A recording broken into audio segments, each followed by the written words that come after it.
شعبدہ بازی، کرتب، ہاتھ کی صفائی، ہیلا سازی اور خفیہ تدبیر سے کوئی ایسی حرکت لوگوں کے سامنے پیش کرنا جو بظاہر خلاف عادت معلوم ہو، حالانکہ وہ در حقیقت خلاف عادت نہ ہو، صرف نظروں کا فریب ہو، یہ قسم ہماری بحث سے خارج ہے، کیونکہ یہ خارق عادت ہے ہی نہیں۔ کرامت اللہ کے صالح اور متقی بندوں کے ہاتھ پر ظاہر ہوتی ہے، اور وہ نبوت کا دعویٰ نہیں کرتے، جبکہ انبیاء اور رسول اپنے معجزے کے اظہار کے ساتھ نبوت کے دعوے دار ہوتے ہیں۔ کرامت ظاہر ہونے میں بندے کا اپنا کوئی دخل نہیں ہوتا، بلکہ ان کے علم کے بغیر ان کے ہاتھوں پر یہ چیز ظاہر ہو جاتی ہے۔ صاحب کرامت اپنی کرامت کے ذریعے چیلنج نہیں کرتا۔ کرامت اور استدراج آپس میں ایک دوسرے کی ضد ہیں۔ کرامت ان لوگوں کے ہاتھوں پر ظاہر ہوتی ہے جو مومن اور متقی اور صالح اور پابند شریعت ہوتے ہیں، مواحد اور متبع کتاب و سنت ہوتے ہیں۔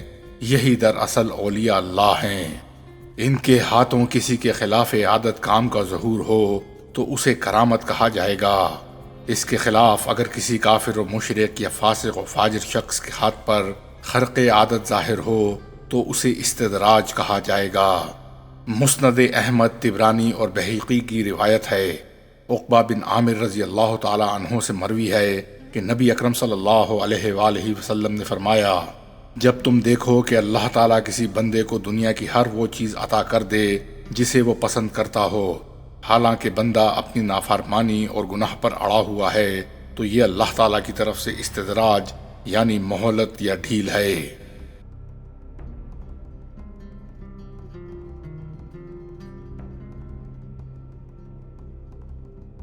ولی عربی زبان کا لفظ ہے، اولیاء اس کی جمع ہے۔ یہ لفظ عربی زبان میں کارساز، مددگار، حمایتی، محبوب، دوست، متولی اور سرپرست کے معنوں میں آتا ہے۔ قرآن مجید میں بھی یہ لفظ متعدد جگہ پر آیا ہے۔ قرآن کریم میں اللہ تعالیٰ نے اولیاء کے لیے خوشخبری بھی دی ہے اور ان کے اوصاف بھی بیان فرمائے ہیں۔ قرآن مجید کے اندر اللہ کے منتخب بندوں یعنی اولیاء کے مراتب و درجات کا ذکر آیا ہے۔ سورہ فاطر میں اللہ تعالیٰ نے اولیاء کے 3 مراتب بیان فرمائے ہیں۔ پہلی قسم، اپنی جانوں پر ظلم کرنے والے، ان سے مراد وہ اہل ایمان ہیں جو بعض فرائض کی ادائیگی میں کوتاہ اور بعض حرام امور کے مرتکب ہیں۔ دوسری قسم، متوسط درجے والے، ان سے مراد وہ اہل ایمان ہیں جو فرائض کے انجام دہندہ اور محرمات سے کنارہ کش ہیں، البتہ بعض مستجاب کے تارک اور بعض مکروہات کے مرتکب ہیں۔ تیسری قسم، نیکیوں میں ترقی کرنے والے، ان سے مراد وہ اہل ایمان ہیں جو تمام فرائض و واجبات اور مستجابات کو انجام دینے میں پیش ہوتے ہیں اور تمام محرمات اور مکروہات بلکہ افضل کے مقابلے میں بعض مباحات کو بھی ترک کر دیتے ہیں۔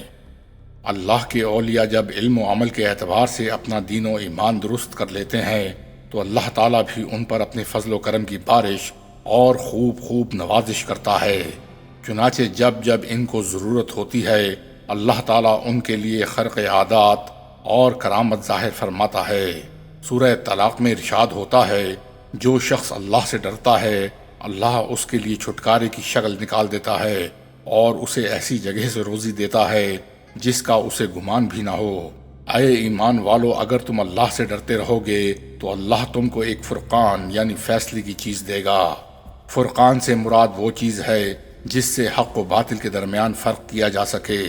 صلاح الدین یوسف صاحب فرماتے ہیں، مطلب یہ ہے کہ تقوی کی بدولت دل مضبوط، بصیرت تیز تر اور ہدایت کا راستہ واضح تر ہو جاتا ہے، جس سے ہر موقع پر جب عام انسان التباس و اشتباہ کی وادیوں میں بھٹک رہے ہوں تو صراط مستقیم کی توفیق مل جاتی ہے۔ اولیاء پر اللہ کی عظیم ترین نوازش یہ ہے جو صحیح بخاری میں درج ہے۔ ابو ہریرہ رضی اللہ تعالی عنہ سے روایت ہے کہ رسول اللہ صلی اللہ علیہ وآلہ وسلم نے فرمایا، جس نے میرے ولی یعنی دوست سے عداوت کی تو میں نے اس کے ساتھ جنگ کا اعلان کر دیا، اور مجھے اپنے بندے کا مجھ سے قرب حاصل کرنا کسی اور ذریعے سے اتنا محبوب نہیں جتنا اس سے ہے جو میں نے اس پر فرض کیا ہے، اور میرا بندہ ہمیشہ نوافل سے مجھ سے قریب ہو جاتا ہے، یہاں تک کہ میں اس سے محبت کرنے لگتا ہوں، اور جب میں اس سے محبت کرنے لگتا ہوں تو میں اس کے وہ کان ہو جاتا ہوں جس سے وہ سنتا ہے، اس کی وہ آنکھ ہو جاتا ہوں جس سے وہ دیکھتا ہے، اور اس کا وہ ہاتھ ہو جاتا ہوں جس سے وہ پکڑتا ہے، اور اس کا وہ پیر ہو جاتا ہوں جس سے وہ چلتا ہے۔ اگر وہ مجھ سے کسی چیز کا سوال کرتا ہے تو میں اس کو ضرور دیتا ہوں۔